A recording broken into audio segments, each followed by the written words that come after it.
Arrivan'ny alatsinainy fa efatra ny volana novambra taona 2024 manatra ny fiaraban'ny tompoko kilasy sy tompoko vavy tonga soa atao anatin'ny fotoanan'ny fampahalalam-baovao eto amin'ny fahitalavitra MBS asaina empanajana ianao anaraka ny vaovao hatramin'ny farany. Ny pejiny politika no isataratsika ny fampahalalam-baovao amin'izao hariva izao. Taorian'ny fampahafantarana ny kandidaty UK Madagasikara tao Antsirabe ny sabotsy teo dia nitety ary namakivaky ny tanàna ny Betafo avy hatrany ka tonga hatrany Bity ny filoha Marc Ravalomanana ho an'ny androany. Nampafantatra ireo kandida mandrafitra ity distrika ity no antondriany tamin'izany. Tampifaliana no andraisan'ireo mponina azy ka niantsony ny fahasahiana sy ny fandraisana andraikitra ho an'ny rehetra. Toarantsika ny tadim-baovao mahakasika izay.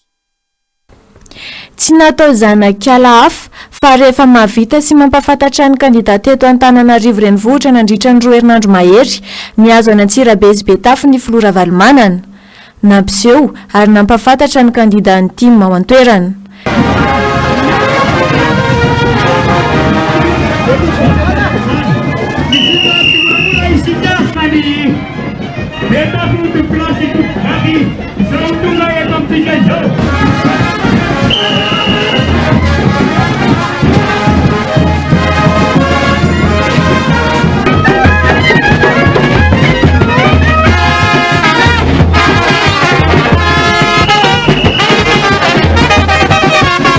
Antalete amirenareo candidat numéro 3 monsieur José fatoreo izy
Controle numero Felipe Marc Ravalomanana na idada idada reto tsy dimy zany Betafo zany.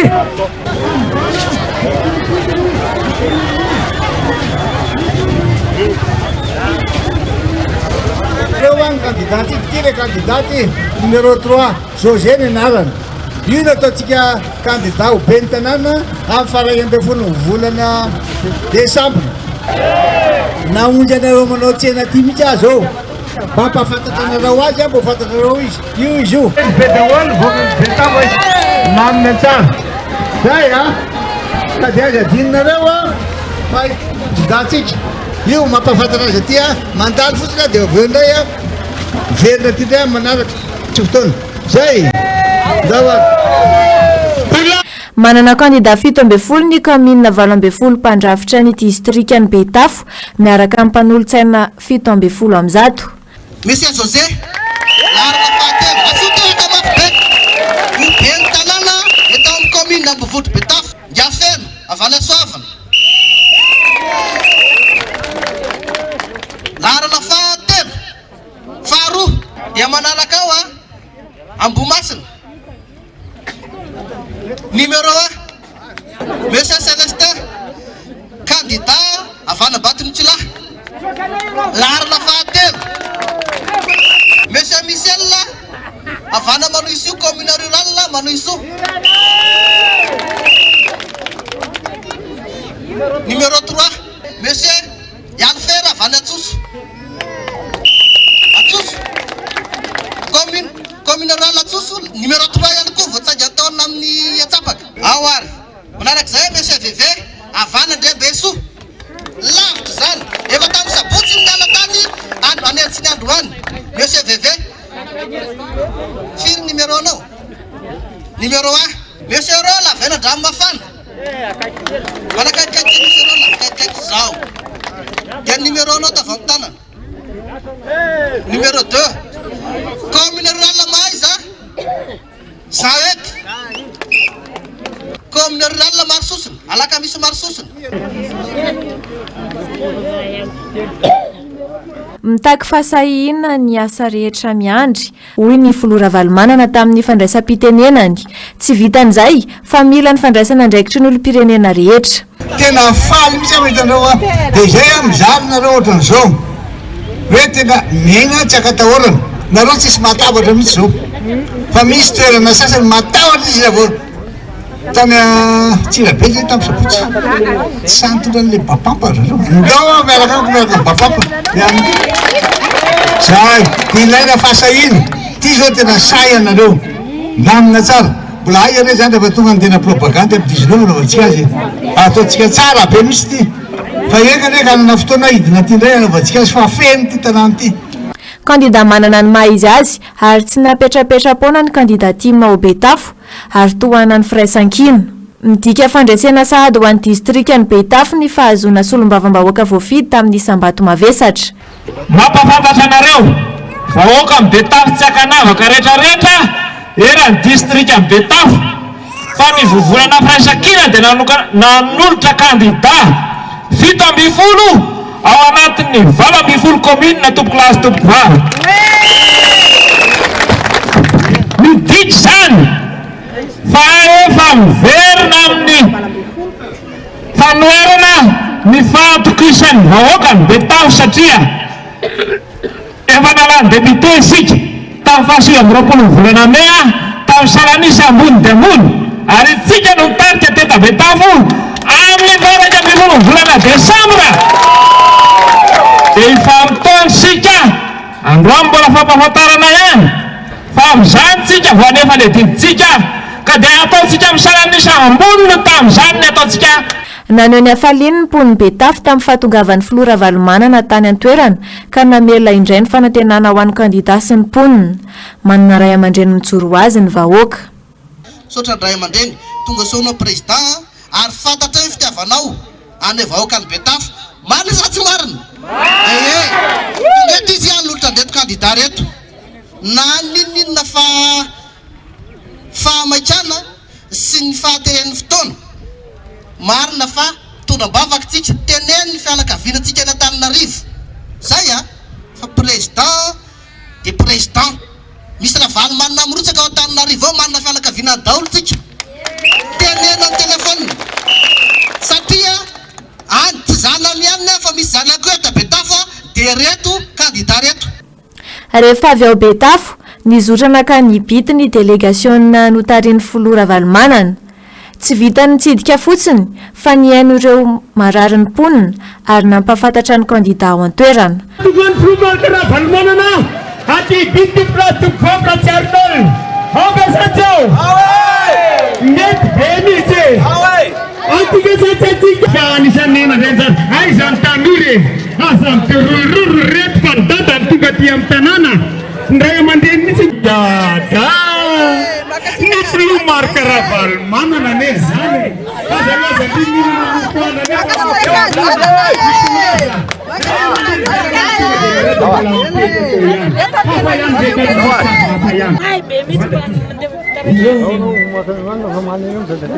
dada ihany ty e dada Valomanana salama tonga ty aminareo ty vity ahy tsy mahita tsara anao faly aho tonga ty aminareo ty tena faly ah tigana le maninona maka ty aminareo misy zatra tiako amboarina mihitsy ty aminareo ty satria tatsah daholo nareo ty aiky tsara ty resaka tatsah ty noho izany zany tonga ty aho mahita daholo velarao e zay makanisy anao aty ty any kandida tsika io kandida Meranol numéro 3 zay efa be ny tanàna izy itao zay avy any Antsirabe aho dia nakany Betafo dia miverina ty aminareo aho dia ndambozy any Andramanelatra indray dia any Antananarivo fa maika aho tsy maintsy mandalo aty ka mivezivezy be ny ao any bity aho a satria hitako mihitsy tamin'izay taty fa be olona be taty tamin'izay dia zao mbola tsy mivoeva jereo nao mbola rehetra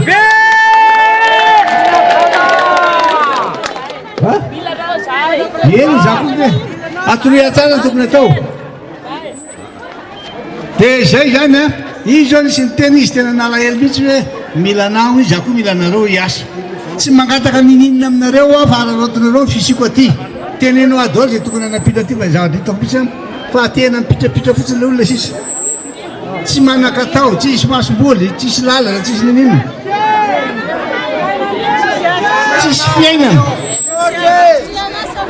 adoroka zany tena raha ty efa tonga saina ny vahoaka ny bity manoloana ny fahasarotana sy zavatsarotra iainan'ny mponina andavanandro tsy vitany vava fotsiny anefa izany fa mitahika asa avy amin'ny rehetra indrindra ny fandraisana andraikitra amin'ny fifidianana amin'ny maolo-pirenena tsy verizo manatena faindre vahoaka ny bity minana vao mahatsiafa tsy vao manadino izanareo ny atsanay ka tsy nyvalinay izany nandodina ka tsy nyvoinay na dia teo na tsy nahabety tanànanay aza ny tenanay ah tena ndray anareo anamany olonanareo vahoaka izany tokolasy tokovavy mba hitohizany ny asa sosialy efa nataontsika fa izany ny tena manakaiky vahoaka malala marary vahoaka ko dia manatena faindre atsika vahoaka ny bity tokolasy tokovavy sampanandritra izany fa velom-panantenana ny rehetra isian'ny fanovana miaingy ny fotony izay ny zavatra nitrangatany amin'ny distrikany Betafiny fa voavoan'ny finoana kosa indray dia mankalaza ny jobily fa 500 taona ny orenany ny fiangonana loterana ao Vojanahary Antsirabe anamariana izany ny famitana ny fiangonana tonga niatrika ty fitombavaka tany antoerana moa omaly ny filoha Mary Karavalomanana ka nanamafy ny fahavononany anampy ny fiangonana amin'ny famitana ny asa ndao rahatsika ny tato-baovao mahakasika izay tenin'Andriamanitra ny fampizarana tamin'ireo mpino kristianina teto amin'ny FLM Vojanahary Antsirabe noho ny fankalazana ny jobily fa 500 taona ny filazantsara ny Luka toko 9:20 sy ny Matio toko 9:20 tapany pi no zany raha tsika mieritreritra fa ny trano ny feny 500 taona tsy ny trano fa ianao ty trano tiana irodany ty trano tiana tsy aharitra fa inona ny maharitra lay teneny ny Petera hoe ianao ny Kristy zanak'Andriamanitra velona io no maharitra ary ny finoana miorina amin'izany zany no atao hoe tsy ho resiny fiainatsita fa miresaka fiainatsita tsika be dia be no mezaka manontany inona moa pastera zany fiainatsita ka isy aza tsitako inona no tenenina aminareo fa dia efa fiainatsita zay tsy marina ve zany inona nazavaina koatran'izany ka fiainatsitako zany antariko zary mbola tsy taniko inona no teneniko fa marina dia zao rehefa miresaka fiainatsitsika dia mahatsiaro any Lazarosy io lay mpanan-karena teo amin'ny latabatra nianoko ny zavatra rehetra Lazarosy eo akaiky ny latabatra eo miaraka amin'ny alika tena zay mihitsy izy miaraka amin'ny alika izy eo dia atsipo ny mpanan-karena ny taonana ta mifandrombaka Lazarosy sy ny alika any ka voatady hinana an'iny Lazarosy fetsika io ny alika tonga dia lafin'ny alika amin'ny feriny dia tsy mahazo Lazarosy mpanan-karena tsy mba manao mihitsy hoe ity ny vilia kely ho anao Lazarosy dia hoanina ary za mahita an'izany amin'izao vanim-potoana izao eo akaiky eo tena misy olona mahantra ovy ary ny akamarony dia zay ianao nge vao midiny eo an-tsena kely eo dia efa miorina ny lohana hoe to dia tanan'olona firy indray manolotra ny tanany mangataka fa misy masa mahalany ray etsy amin'ny sakafo atoandro fotsiny nefa eo misy tsy mihinana na intsy ny afatra avy amin'ny solom-bavambahoaka avako aby miantso ny fiangonana ijoro manoloana ny asa ratsy ny ratsy fanahy sy ny fahalovana eto amin'ny firenena ny asa amin'ny fiangonana tadidinareo tsara nandritra ny 500 taona zany ty fiangonana ity a nanabe olona ho fanasina sy fahazavana jereo any amin'ny Matthieu 5:13 araka mivolaza indray andro pastora teo io ary nitaizany olona ihany koa ho resy lahatra ny filazantsara zany hoe tena maro ny fiadanana azontsika nandritra ny 500 taona teto amin'ity toerana ity dia eto dia manentana antsika avako avy mila mitsangana ny olon-kendry ny fiangonana, mila mitsangana fa indrindrindrindrindrina manoloana ny ratsy fanahy. Zay ny antom-posin'ny fiangonana manazava eo amin'ny mpiarabelona ny fiarahamonina. Ary zay hoe rehefa ny fanasina ny tonga matsatso ary nery ivelany ery izy dia tsakitsahan'ny olona eny araka ny afatry Jesosy. Fa za eto miangavantsika rehetra mitsangana amin'ny fanasina, mitsangana ny olon-kendry fiangonana. Iara isalatsika amitan'tia tsangam-baton'ny sobilité dia famitanan' depolo zany. Mitsangana tsy ny fiangonana ihany, indrindrindrindrindrindra eo amin'ny fiarahamonina, eo amin'ny firenena dia mitsangana foana, mitenena foana, indrindra manoloana ny fahaloavana. Anamariana ny fankalazana ny jobily fa 50 taona ny fiangonana FLM Vohijanahary ny famitana ny tempoly.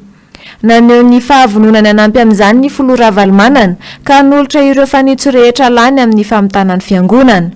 Faly tena faly hoe voataiza amin'ny fiainana kristianina le olona fa ory fa mahantra daholo manodidina fa raha manana ndreo tsy ory zany fa ory zay leako rehetra mangataka daholo dia ty anampy votaiko ampiko nareo manao an'ity hiatoko any tafony rehetrarehetra mihitsy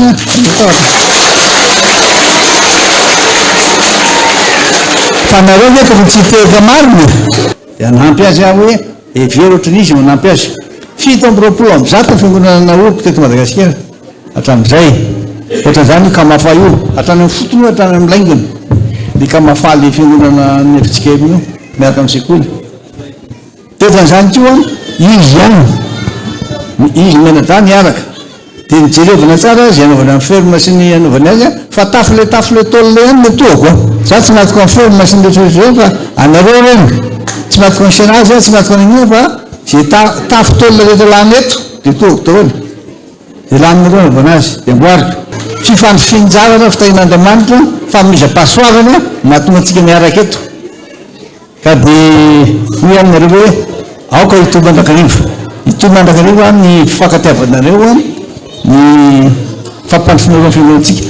Raha ny tantara ny orina tamin'ny taona 777 ity fiangonana ity, ny 12 Mey 1977 Voajanahary no anarana nentin'ny fiangonana ary novana Vohijanahary izany ny taona 777 hatramin'ny taona 420. 520 taona araka izany no nitondran'ny fiangonana io anaran'io ary tsy iova. Mbola eo amin'izay vaovao ny finoana izay hatrany dia fotoan-dehibe ho an'ny paroasy Masina Maria Mpanjakan'Antananarivo ankadivato ny omaly alahady. Na fananana Masina Diakra Dimrala sy teratany Kongole Mirala nanao voady mandrakizay.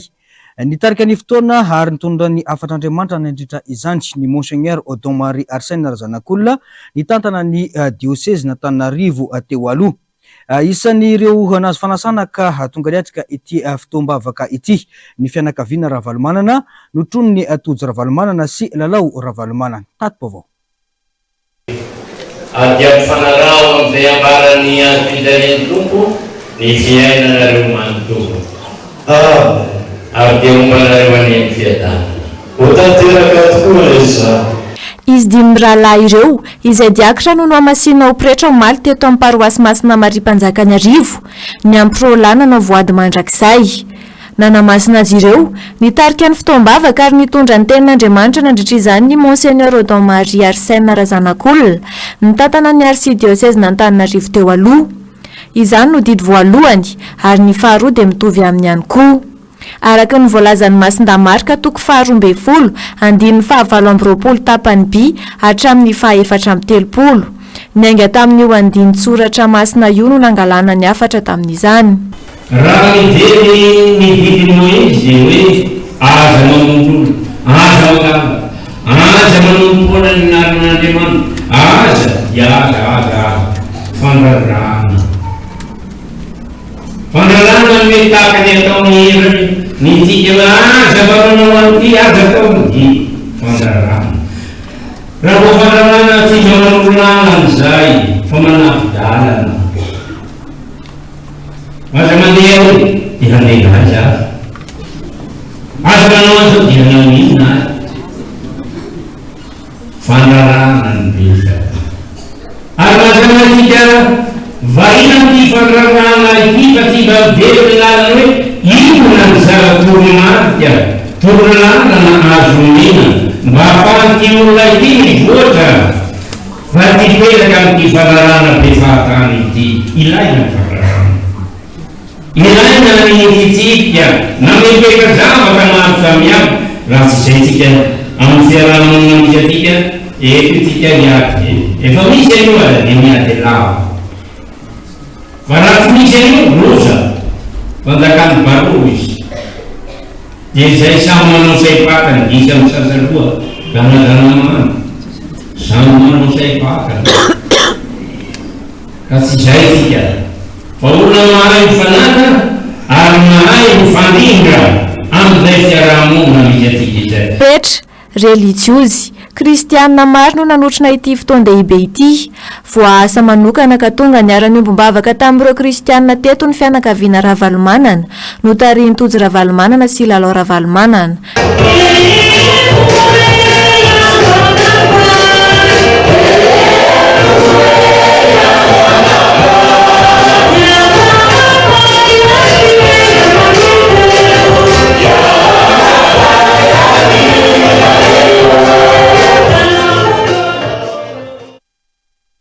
Lafim-baovao ahafatanteraka kosa mahakasika ny fifidianana dia mahatsapa ny ankamaroan'ny olom-pirenena fa manana adidy sy andraikitra ny ifidy mandritra ny fifidianana ho ben'ny tanàna ho avy io. Liana fiovana ka vonina andatsabato ny maro, tsy vitsy ihany koa anefa ireo malaina andray anjara amin'ny fifidianana noho ny fahitana ny fomba fitantanana amin'ny tanila sy tsy fandraisana andraikitry ny mpitondra ary ny fanaovana tsinontsina ny safidina raha ny faneho-kevitra. Na izany na tsy izany ny fandehanany maro anisa mifidy dia hitondra fiovana goavana ho an'ny tantaran'ny Madagasikara. Faniry Andrianarivo sy Mathieu Prince no mitondra amintsika ny antsiprian'izay. Atombotra ny vanim-potoana ny fifidianana ben'ny tanàna iray volana mahery kely sisa dia hiatrika izany isika eto Madagasikara. Maro amin'ireo olom-pirenena no resy lahatra amin'ny mahazava-dehibe ny fifidianana. Mahatsiaro fa manana adidy sy andraikitra manoloana ny firenena ka vonina ny andatsabato ny 12 Desambra ho avy izao. Mazoto mifidy foana isaky ny fifidianana safidy io fa io zany samy manana ny sainy ny olona hoe hifidy na tsy hifidy anasy zay fa ny analo zahako dia mifidy foana raha tokony izy aloha amin'ny firenena firenena malagasy efa samy matsapa zany enjana be ny fiainana dia tokony rahina hanao zavatra dia hita hoe mety ny natao ndray na tsy mety. Etsy andaniny tsy vitsy ihany koa ireo misalasala ary mihevitra fa tsy andraikitry ny vahoaka madinika ny fifidianana raha ny faneho-kevitra. Tsy za mbola tsy dia amina loatra amin'ilay fifidianana. Ohatranahy moa zany ohatra hoe te handeha hifidy aho zany fa amin'ilay mpitondra fanjakana zany ohatra hoe mazoto ity fidy dia amin'ilay olona zany ilay asa tsy ataony mbanin-javatra ilay izy nefa izay majinika anefa moa ahitanareo izay na ny antony sy fifidianako. Ny fomba fitantanana tsy mahomby sy ny fitiavan-tenan'ireo mpitondra tsy mijery ny tena olana menjady amin'ny malagasy no mampihemitra ny ankamaroan'ny olona.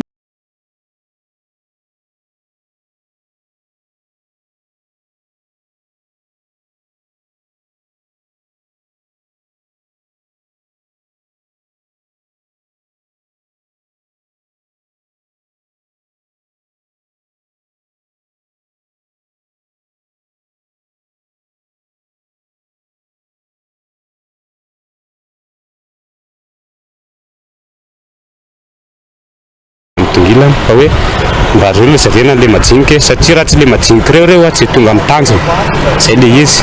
Mazava-dehibe amin'ny fifidianana nge dia te-pirenena amin'izao zany raha malala dia matoa zany milatsaka zay olona eo dia matsapa hoe tokony zany ho tonga eo dia efa mba hitakitany zany zavatra tokony manina hoe be an-tanàna teo aloha hitany hoe zao no tokony atao fa tsy ampy dia izy zany matoa mirotsaka dia vonina ny anarina an'izay sy ameno an'izay. Anao an'ity lalany tikatra raha zao mba vita mako zao lalina dia rehefa mba tonga favaratra dia tsy mba tsisy rano intsony etikatra. Raha te hanova zao zava-misy iainana zao malagasy dia tsy manan-tsafidy efa tsy ny fandehanana mifidy sy miaro ny safidiny, tsy vitan'olo-tokana na amin'ny toko na koa fimenomenomana ny sisiny ny raharaham-pirenena fa mitaky fandraisana andraikitra. Ny lalana raha teo no manome fahefana ny olo-pirenena tsirairay aneo ny safidiny amin'ny alalan'ny fifidianana. Fahefan'ny olo-pirenena tsirairay ny mampindrana ny fahefana amin'izay olona iveriny fa mahatoky hitondra ny tanànany.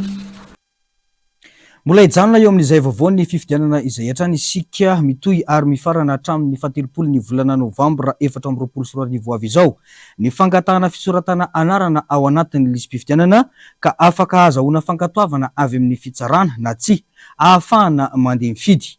Tsy ny rehetra no afaka mangataka fisoratana anarana ao anatin'ny lisam-pifidianana fa ireo latsakatsina atao anatin'ny lisam-pifidianana ihany. Misy ny antanatohatra tsy maintsy arahina azahoana manatanteraka izany raha ny fanazavana sy ny fanentanana nataony tonim-panatanteraka lefitra eo anivon'ny Seny Andomiaratiana eo amin'ny sasiny ratsariny Andry Rakotomalala.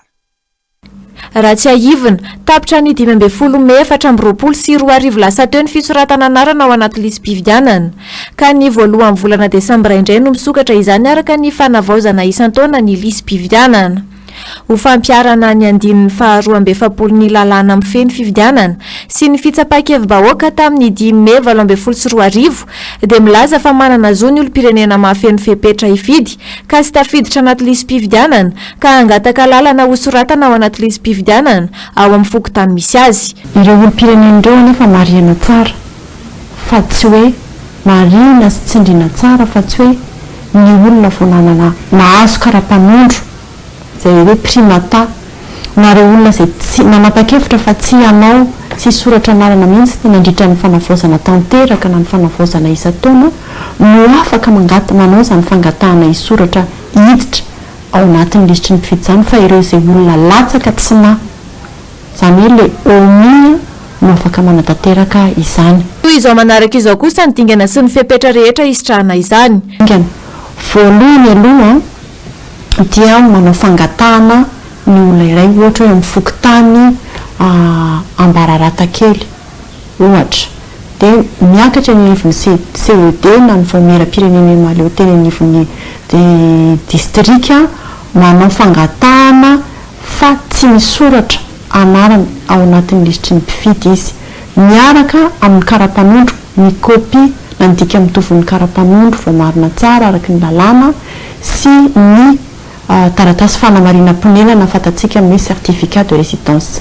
Fangatahana an-tsoratra amin'ny anaran'ny olona iray tena manokana voakasika ny dika mitovy ny kara-panondro ary ny fanamarina-ponena ireo no entiny. Zay ny dingana voalohany. Rehefa voamary ilay anivon'ny CED na ny chef-sud fa tsy ao anatin'ny lisitry ny mpifidy fa latsaka na omia dia iny ireny taratasy ireny no entina dingana faharoa any amin'ny fitsarana mahefa izay ny fitsarana ambaratonga voalohany no tribunal de première instance no alalantsika azy no entina ary miaraka amin'ireo taratasy voalaza tetsy ambony. Rehefa vita ka mahazo an'ilay hoe fanomezan-dalana omeny ny fitsarana na ny ordonnance rehefa manao an'izay fangatahana izay dia entina miverina indray eny anivon'ny ratsanangaika ny Seny mba ahafahana mampiditra azy ao anaty lisitra. Mahaleo tena ary tompona andraikitra feno amin'ny fanapahan-kevitra raisiny ny fitsarana na anome na tsy alalana ireo olo-pirenena isoratra anarana anaty lisam-pifidianana. Malalaka tanteraka ny fitsarana araka ny fahefana nomeny ny lalàna azy. Izy zany no manapaka tsy hoe koa rehefa alefa manao fangatahana dia azo na tsy azo ary tsy mikiditra nitsehatra amin'izay intsony ny Seny fa malalaka ny fitsarana na anome na tsy izany fahazahoan-dalana na ordonnance mandidy ny Seny apiditra ao anatin'ny lisitry ny mpifidy izany. Tsy ahivina faratara ny 3 Novambra 2024 avy izao voatonga eny amin'ny CED ny didim-pitsarana mandidy ny fanoratana anaty lisitra ny mpifidy dia tsy tafiditra anaty lisam-pifidianana ka tsy afaka hifidy. Azona kara-pifidianana ny didim-pitsarana mandidy fanoratana anaty lisam-pifidianana mialohan'ny 3 Novambra ho avy izao ka eny amin'ny vaomeram-pifidianana eny anivon'ny distrika na ny CED ihany no andraisana izany. ihany koa no ivadiantsika tanteraka ao anatin'ny vaovao ny politika miverina tanteraka toy ny firenena zanatany ny Madagasikara sy ny Malagasy ankehitriny. Porofo maro no efa anehoan'ny mpitondra izany eto amintsika saingy ny mahagaga ny fahanginan'ireo vahoaka tompony fahefana hoy professeur Jean-Louis Rakotombo. Tsy ho tafavoaka velona ny toe-karena satria ny vahiny no manjaka eto ary ny fampivoarana ny toe-karen'ireo firenena manjanaka ankolaka antsika no raha raha-pahamehan'ny mpitondra ankehitriny fa tsy any Malagasy hoy ihany i professeur Jean-Louis Rakotombo. Tato vaovao eo amin'ny sarin-datsary ny mbola avatsara. Mbola tsy afaka ao anatin'ny zarazara ao anjakao i Madagasikara hatramin'izao. Efa nisy vanim-potoana na tarafana ny fialantsika tamin'ny fanjanahantany nanomboka ny taona 2004 saingy miverina tanteraka amin'izany indray isika ankehitriny. Tsy mahagaga raha toka mikorosofana tanteraka ny fiainam-pirenena sy ny fiainam-bahoaka amin'izao. Tsy misy tombotsoan'ny Malagasy lahara-pahamehana eto fa ny any vahiny izay vao any Malagasy tompo-tanindrazana. Madagasikara ihany no firenena miverina tanteraka ho zanatany aty amin'ny taonjato faraiky amby roapolo. Tsy misy firenena manana filoham-pirenena kanefa manana filoham-pirenena hafa firenena amin'ilay filoham-pirenena raha tsy Madagasikara hoy ny filoha nasionaly ny Antokoteza. Ngiany Rajoelina olony frantsay ary nga Sarkozy nametraka azy teo azadino président Ratsiraka vakivavany teny an'izany tamin'izy tonga avy any andafy hoe nandray fasana eraka tany Neuilly izy mba hanampiangiany Rajoelina hanongana ny président Ravalomanana satria tsy ao anatin'ilay olona ny volavolan'ny frantsay ary ny tombotsoany ngia Ravalomanana.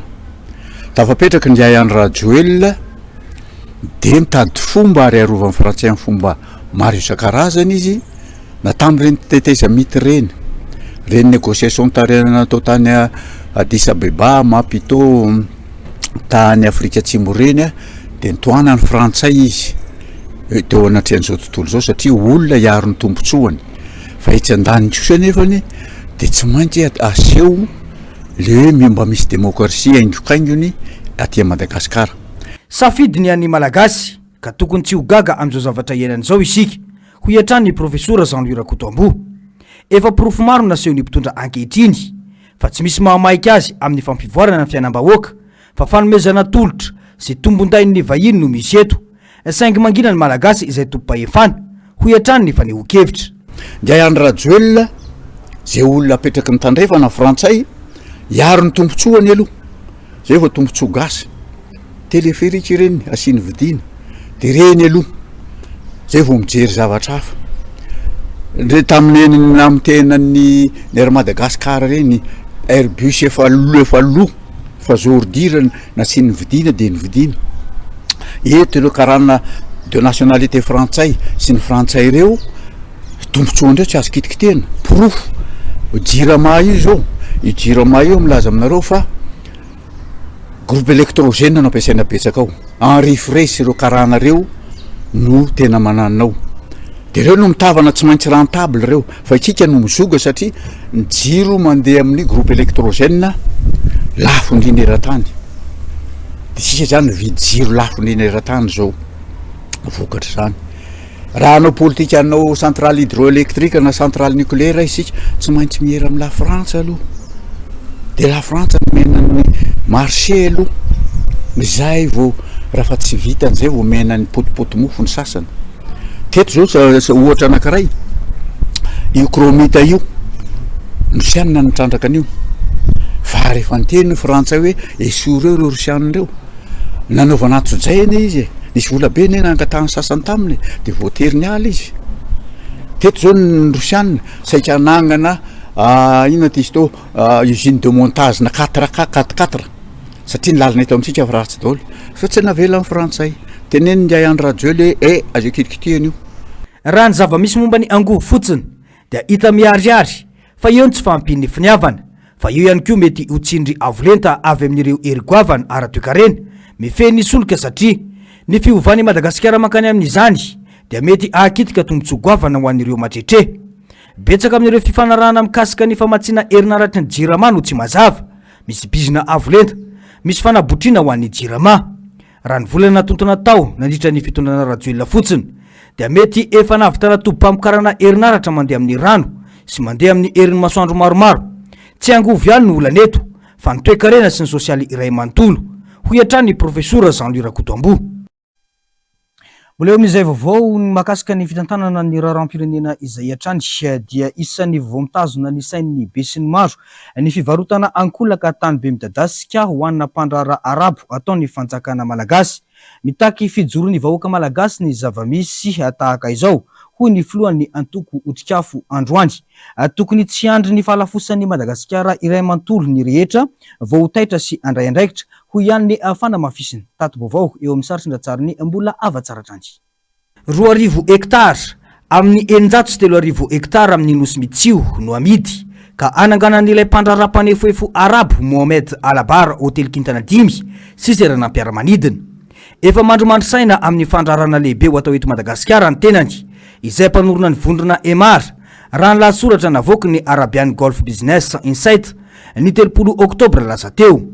Mikendry fandrarana lehibe eto amintsika Mohamed Alabar ka mamaritra any Madagasikara ho kianja fanaovana bizina lehibe manaraka ho azy. Madagasikara no zavatra vaovao manaraka ao amin'ny fiainako hoy Alabar nandritra ny fivoriana ho an'ny fandrarana ho avy tao Riyad ny talata lasa teo raha ny tatitra navoaka ny lahatsoratra an-gazety io ihany. Tena fitondrana manao ririndratsatsy tsarona no misy eto hoy ny filohan'ny antoko otrikafo manoloana izao tranga izao. Raha samy mahatsiaro zany tsika ny antony ny siny ny krizy na ny fanonganana ny filoha teo aloha Marc Ravalomanana tamin'ny taona 8 sy 7 dia ny filazana no hoe ny fikasany hifanaraka tamin'ny Daewoo tamin'izany fotoana zany moa na le zareo avy any Koreana tatsimo zany na Corée du Sud variana zany zay amin'izao fotoana zao hoe miverina indray zany le resaka famarotana ny ampahan'ny Madagasikara. Tena resahako mihitsy hoe ampahan'ny Madagasikara satria tafiditra ao anatin'ny tanitsika ny nosy miodidina ny Madagasikara dia ozy hoe manao ririndasa tsy tsarona amin'ilay raraka mametraka ihany zany zay hoe ho an'ny otrikafo dia tsotra be zay antoko politika sarotiny amin'ny atao hoe fiandrianam-pirenena dia ny anay dia tsotra zay zany efa nitoerinay hatramin'ny ela tamin'ny fitondram-panjakana ny fandimby hoe na iza mpitondra fanjakana mikasa na mieritreritra hamidy na hivarotra ny ampahan'ny Madagasikara dia io zay tondronay ho mpamadika tanindrazana ny ololoatra an'izany aloha izy zay hoe tsy mendrika ny tondra antia fireneny ty akory. Mbola baraingo sy manjavonjavo amin'ny malagasy ny fifanaran'ny fanjakana amin'ny ty mpanefoefo arabo ity. Tsy tokony atory ny malagasy ary mila mandray andraikitra ho iatrany ny faneho-kevitra. Fa raha anio ane dia ity Madagasikara ity mihitsy no lafo n'izao fitondran'izao raha ohatra zany tsika tsy mihetsika ao anatin'izy ka mba misintona ihany ny sainy ny fieritreretany mpiray-tanindrazana hoe akoatra ny zavatra misy ny fahasarotana efa iainana eto amin'ity Madagasikara ity amin'ny fahenoana hoe misy volamena 500 kilao isan'ny mampanolana antsika amin'ny nosy Komoro le telo amin'ny 70 kilao reny efa tsy resahana tsony amin'izao fotoana izao indray zany ny famarotana an'ireo nosy ireo no mafotaka zany raha zay ny azo lazana azy satria izao nosy Mitsio sy Sakatinga eny resahana androany efa tsy mahafantatra zany tsika hoe iza koa zany no efa lasa akoatran'izay ka vo zay hoe isika ve sanatria dia iandro hoe Madagasikara ray manontolo mihitsy no lafo vo ihetsika zany manoloana an'izao zavatra misy eto amin'ny firenena zao. Ny fanontaniana apetraky ny mpanara-baovao hatreto dia ny hoe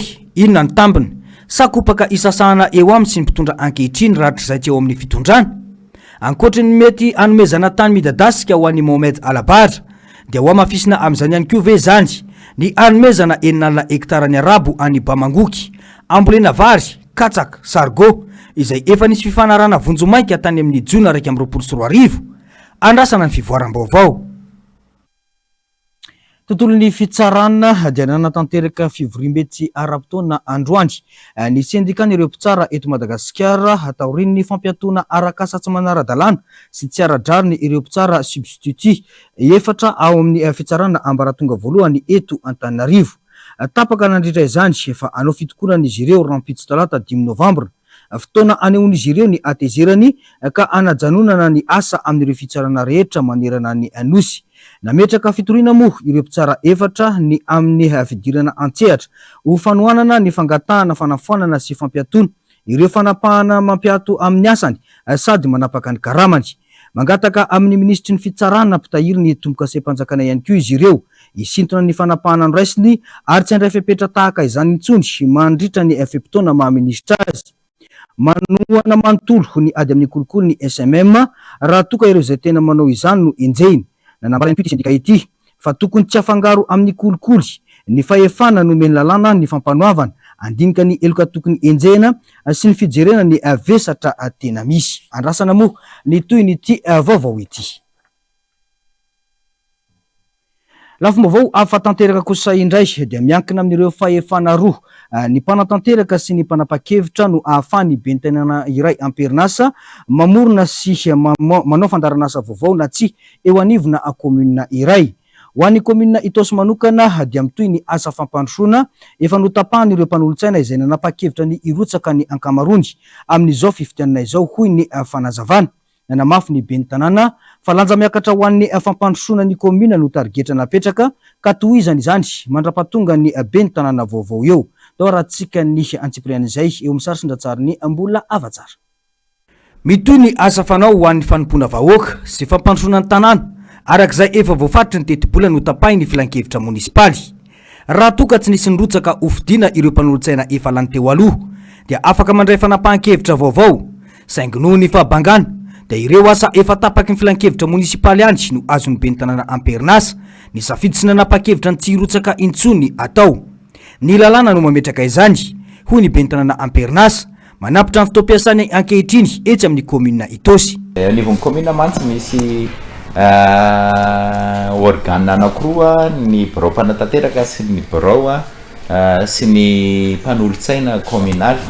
De rehefa mirotsaka ny birao mpanatanteraka ny président birao mpanatanteraka zany ny ben'ny tanàna de mitady olona isolo-toerana azy.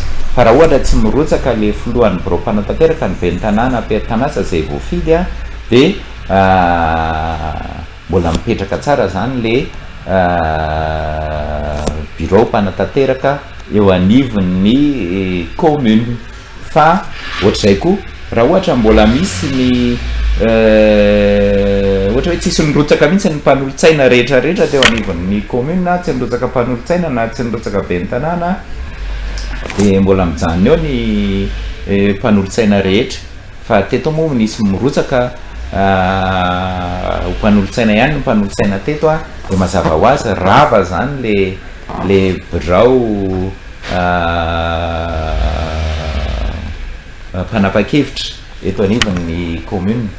Ka eo anatin'ny hoe fanatanterahana sy fanapahan-kevitra zany resaka amin'izao fotoana zao de ny ataon'ny ben'ny tanàna mbola voafidy tsy nirotsaka zany de manohy ny asa de manatanteraka zay efa fanapahan-kevitra tapaka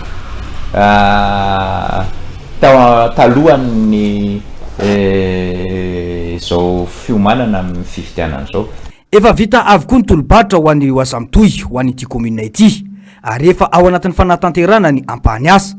Isan'izany ny fanamboarana sy fanitarana ny komuna ary ny fanamboarana ny lalana raha ny fanazavana. 3 volana talohan'izao de efa hita sotra daholo hoe reto daholo zany ny budget programme tokony ho tampiasana. Budget programme mantsy ny atao ety anivon'ny commune de efa fantatra zany hoe ao anatin'ny programme voalohany de reto no ho tanterahana, ao anatin'ny programme faharoa de reto no tanterahana. Misy 5 reo programme reo efa vita daholo ny fikirakirana zany an'ireny tsenam-bary-panjakana reny de efa tonga any amin'ny entreprise ny taratasy milaza hoe tokony ho fanombohana ny asa de mitohy zany ny asa.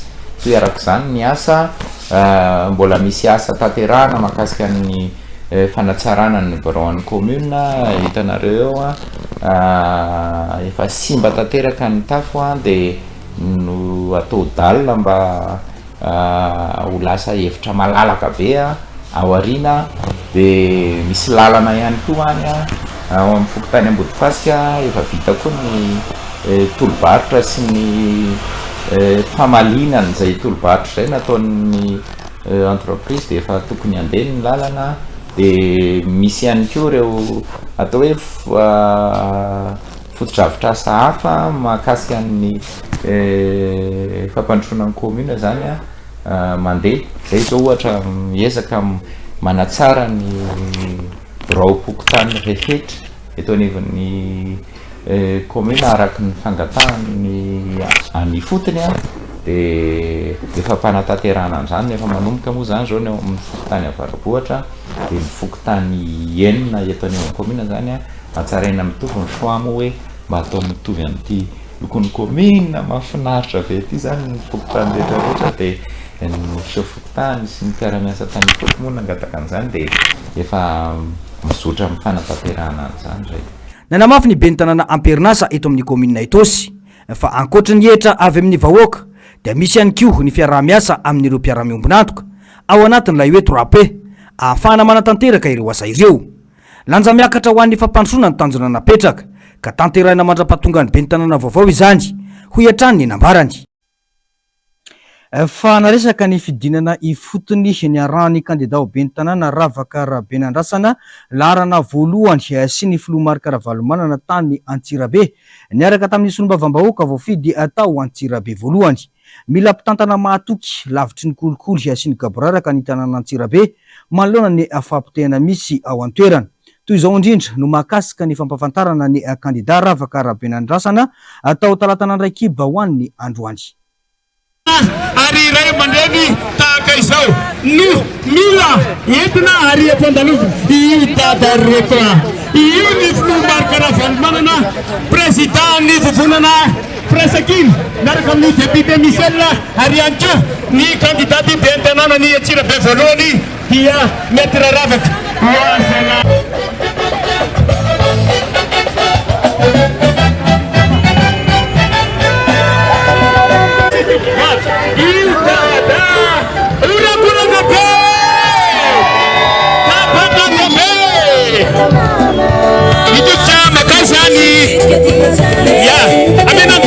Malala tsara ty voakana ndraiky ibity a de hoe aloha hijanona kely eo aloha vetivety azonareo ina ny atony andalovako aty ny andalovako eto de ampafantatra anareo hoe ty ny candidat atsika maître Ravaka izy zany a candidat n'Antsirabe io izy io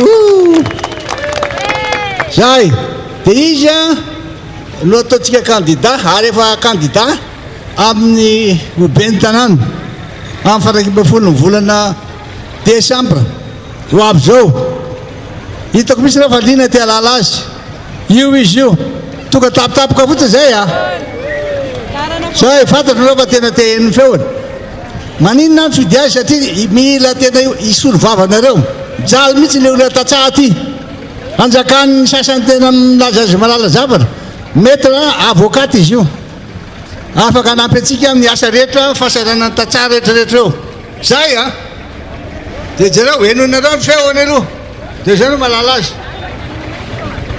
Satra indrindra monsieur le président nanomeny fitenenana faly miarahaba atsika vahoaka eto talatan'andray kiba maître Ravaka sy izay rehetra vata vovonana Firasakiny. Faly koa izahay mahita anareo, faly koa aho mahita anareo. Maître Ravaka zanakareo ihany ty hitondra ny anjara biriky ho fanarenana tanàna Antsirabe na Sodrano izay tena zava-mahery tokoa avy any amin'ny dada Ravalomanana président ny atoko tiako Madagasikara.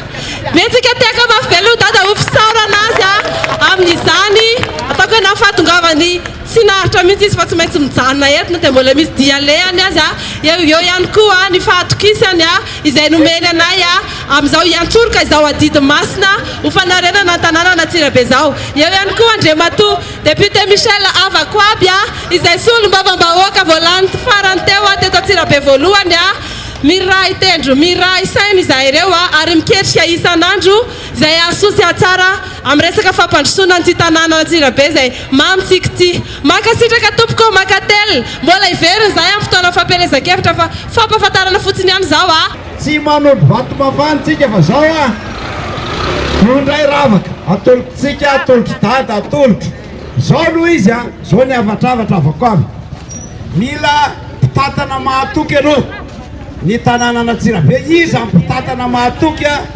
lavitry ny kolikoly lavitry ny gaboraraka lavitry ny kinamanamana fa tena ampandroso ny tanàna dia nandalo sivana maro be ravaka dia lany izy hoe ianao no afaka amaly nentanentana Antsirabe zay tena efa potika na lalana na inona ny tany tantely afa-drakotra daholo mifanana.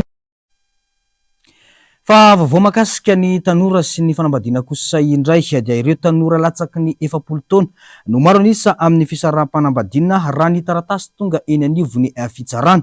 Ho an'ny taona 2024 dia 700 mahery ireo fangatahana fisaram-panambadiana voaray ny fitsarana ambaratonga voalohany ho an'ny etsy anosy.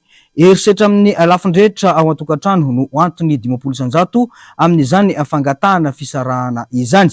Tsy ampy na tsy misy ny efa matorana eo amin'ireo tanora manoro tokantrano no antony tsy mampateza ny fanambadiana ankehitriny. Hoy ny mpanabe generaly Désiré Ramakavelo, any ka tsy mametraka ho mazava-dehibe ny fanambadiana ireo tanora etsy andany dia noho ny fahitana ny sy ny fahatsapana ny fijaliana mianjady amin'ireo mpiaramonina aminy dia maro amin'ireo tovavy no manapa-kevitra ny iteraka na dia tsy ao anatiny fanambadiana aza.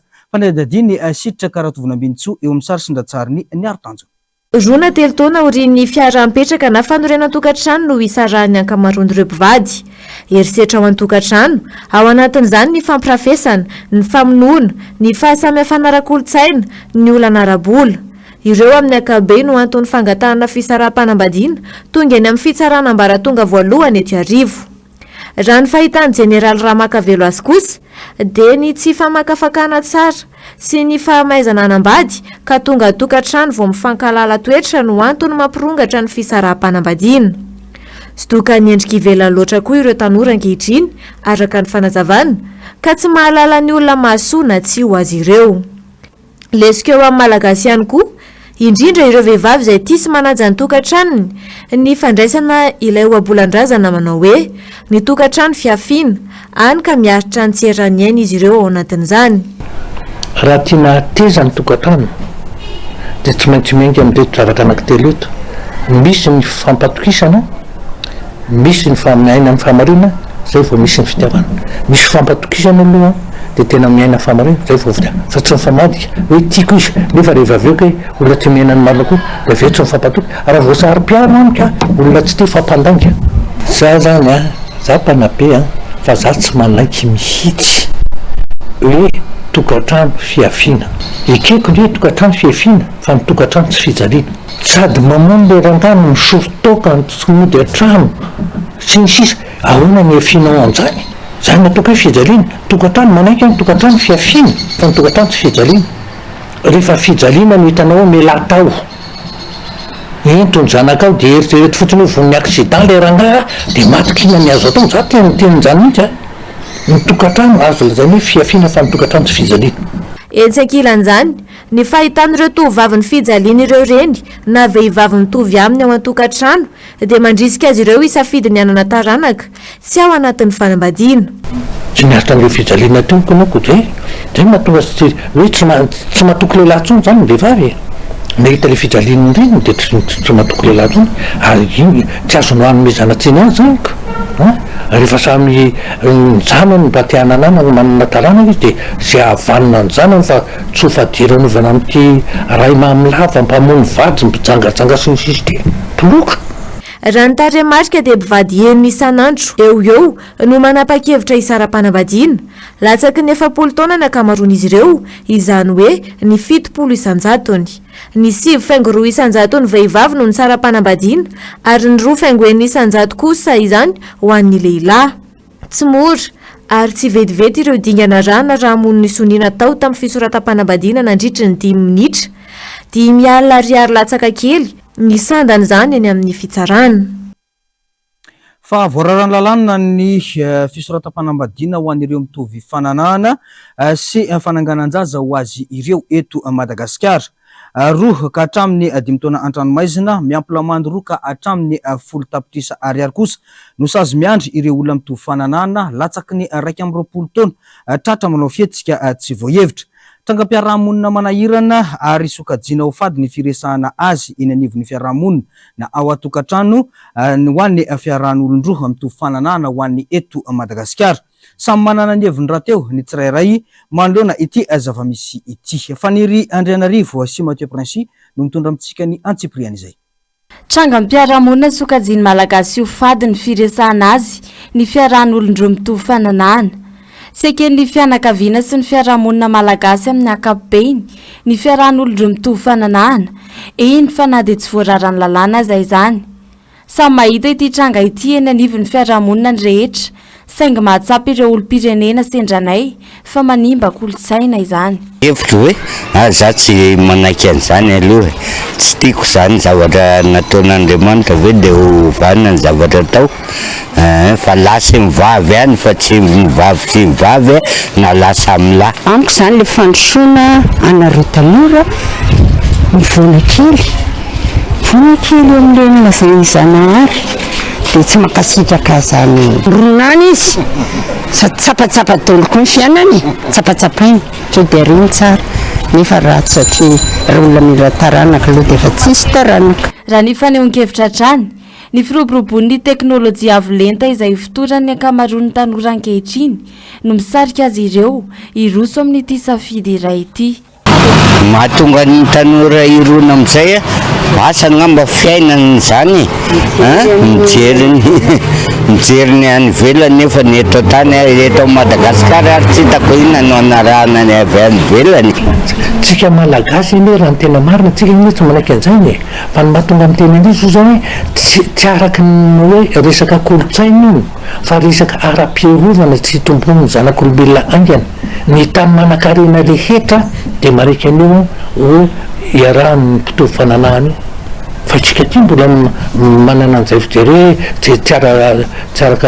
tsara voajanahary zany manaonao foana satria fa tsy ny firenena mandroso firenena mandroso rehetrarehetra ary zay mahatonga andreo hoe rehefa mipetraka any amin'ny firenena mandroso anao na koa hoe mikirakira foana ny teknôlôjia avo lenta io tra milaza aminareo fa eto Madagasikara izy tsy mbola hoe dadradradraina ohatrany any ivelany fa misy an'izany eto.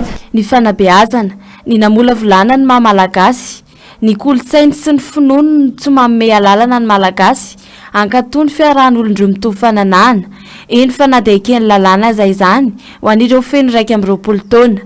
Voararan'ny lalàna ny fisoratam-panambadiana sy ny fananganan-jaza ho an'ireo mitovy fananana.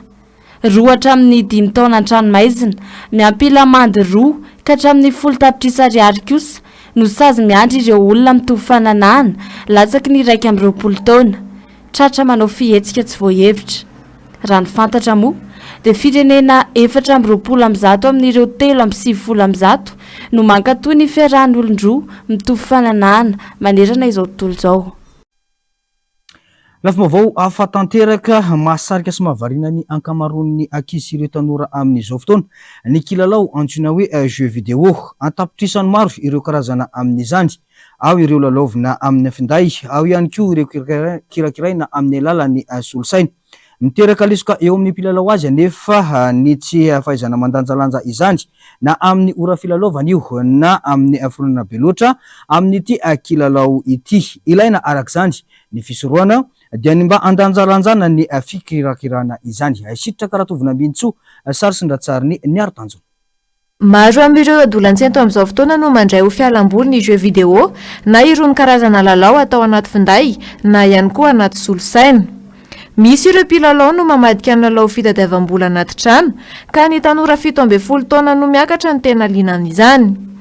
Adiny 12 no misokatra ny toeram-pilalaovana, izany hoe manomboka amin'ny 7 maraina ka hatramin'ny 7 hariva. Ny lalao baolina kitra no tena be mpanao ao amin'ity toerana notsidian'ny mpanao gazety ity. Fialamboly no andraisan'ireo ankizin'ny kilalao atao an-tsolosaina na ny an-taroby. Mandany ora maro izy ireo milalao izany. Tsy manana ny an-trano ny tena marina dia tsy maintsy mandeha salle de jeu. Sady aty mba misy namana kokoa afaka ilalaovana fa ratsy be ilay milalao rery ao an-trano. Jeu baolina zao no tena lalao PS17. Izy ireo zany isan'andro fa eo amin'ny adiny telo eo angamba. Miteraka voka-dratsy ho an'ireo mpilalao azy anefa ny tsy fahaizana mandanjalanja ny ora sy ny filalaovana ny jeu vidéo. indrindra zary lasa miteraka fiankinan-doha izany ka miteraka aretina eo amin'ny maso sy ny saina. Le jeu aloha tsy zatra sabo manimba saina ankizy amiko zany ohatrany hoe mandrebodrebona amin'ny fianarana aky azy tsy de normal zany rehefa tena ao anatin'ny tafiditra tena ao anatin'ireny any sady manimba toe-tsaina manimba maso zay no tena marina mila miteny ny zanaka ny ray aman-dreny manata zanaka zany dia ao anatin'le fanarana tsy papatezerana fa hoentina tsara mafotsiny makarary maso dia mila lanjalanjana dia tsy dia milalao jeu matetika. Ilaina fandanjalanjana araka izany ny filalaovana ny jeu vidéo ho an'ireo ankizy sy tanora hisorohana ireo karazana aretina sy ireo takaitra mety ateraka izany. Eo ihany koa ny fanaraha-mason'ireo ray aman-dreny ny mba hisorohana ny fiankinan-doha be loatra amin'ity karazana lalao ity. Maresaka iraisam-pirenena miatrika krizy mbola tsy nisy toy izany i Gaza amin'izao fotoana izao. Eritaona taorian'ny atombohan'ny ady any an-toerana.